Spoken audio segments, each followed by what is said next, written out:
Ako ng sambusa bijugna na tinatawag sa Arabic. Ito yung cheese guys, cheese white yan. Tapos yung ating fresh tomato, tinanggal ko yung buto-buto niya. Ayan, one fresh tomato yan guys. At saka yung bell pepper natin. Yan, iba-ibang kulay ng bell pepper. At saka mint leaves. At saka yung ating parsley. Ito ang pinaghalo ko sa cheese. Ayan, ito yung maging fillings ng ating cheese sambusa. Ayan yung nagawa ko guys. Yung dough na ginagamit ko yung pastry na nakaano na siya. Ayan. Ready to use na siya. Ayan. Ito yung fillings natin. Sambusa, bijugna.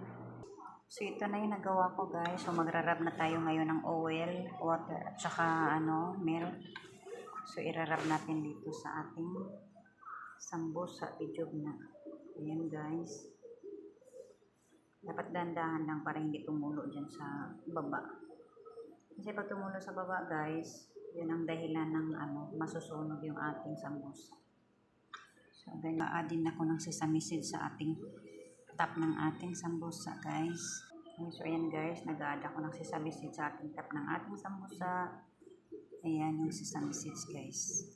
Ayan na guys, ready to oven na siya guys. I-oven na natin to. So, ayan guys, nakalagay siya sa 250 temperature natin. Ayan. Ayan, nakalagay siya sa 250. Tapos, up and down siya guys. Ayan.